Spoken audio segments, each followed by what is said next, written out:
So this tent right here is the 10-person instant cabin tent. I'll set that up and we'll take a look at it. It says a 2-minute setup, but as slow as I am, that's probably gonna be like a 4 or 5 minute setup. I'm not gonna show setting it up.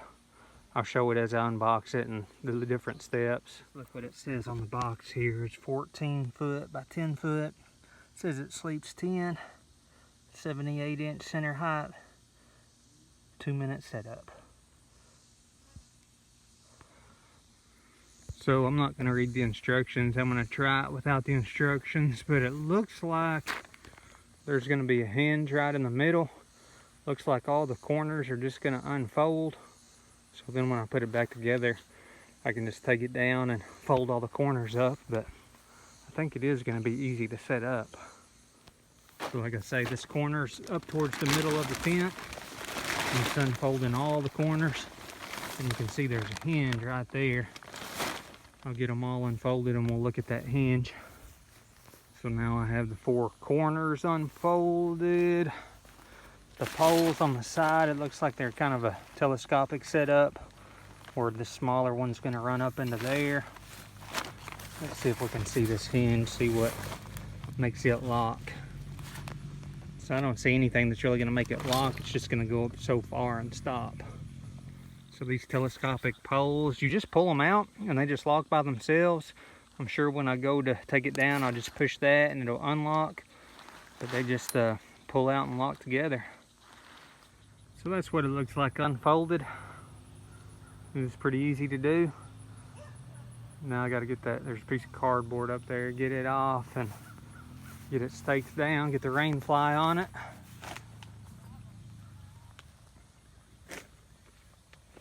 Bradley's setting up the 3-person dome tent right there.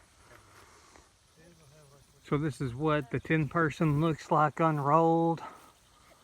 I'm gonna open up most of the windows in here. The Rainfly was pretty easy to put on. Now if it was windy, you'd probably need 2 people, but it just hooks into the fabric loops, it looks like.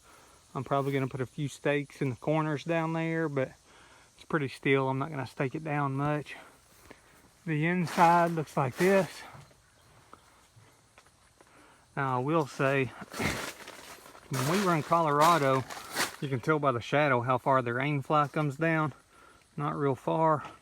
When we were in Colorado, the tent we had was designed like this, and the wind was blowing the snow when it was going up under that Rainfly. So when I'm planning on or thinking about taking this to Colorado, I'm gonna need to put tarps kind of underneath that Rainfly if I can. So I'm gonna look and see how easy that would be to do. And it looks like it's a 10-person tent, but if I was in Colorado, it'd be a great size for 2 people because you could each take a side, and there's these rings right here. You probably put a sheet up if you wanted to and make a partition, but I don't know if that would be necessary. It does have 2 doors here, but I'll keep that one shut since the sun's that direction. But I'm gonna open up some of these windows and get some ventilation. So another look at what the snow would do. There's a space between the Rainfly and the mesh. If the wind's blowing, that snow hits it, you push it down, it blows snow in there. So if you're gonna use it in the snow, you're gonna probably want to put some tarps either over the top or around the sides. There's a lot of room in there. You can see that's the 10-person tent compared to the 4-person tent over there. Another great thing about that tent is you can stand up and walk in there. You get one like that, you're gonna be crawling around on your knees. Well, the tent did great. One thing I didn't show on it, these flaps down here. You know, I guess a person could, we'll look at it on the inside to see if there's a zipper, but probably running an extension cord through those flaps. And it also came with, I didn't realize it till this morning, but it does have a partition in here. So I've got the middle partition with the 2 doors, so you'd have a little bit more privacy. You can see Gabe has a pretty good sized cot. That's actually one of those cot tents set up on this side, so this would be great for You could probably do 2 or 3 people and have a whole lot of gear if you're going on like a big camping trip, or if you were just sleeping on little air mattresses in the floor, you could stack more people in here. But I like to have a lot of room. We'll look on my side. And I also slept on a little cot and little sleeping bag there, but looks like a pretty good little tent. Kind of like this partition.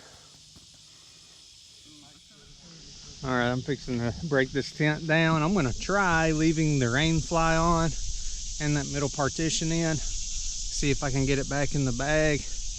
I'll let you know how that goes as well. I may have to take that Rainfly off. So I folded it up. I left the Rainfly on it. This bag actually had, you can see this zipper part right here.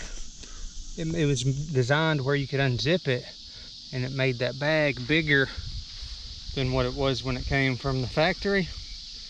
Every tent manufacturer should do that, but I'm pleased to say I got everything back in the bag.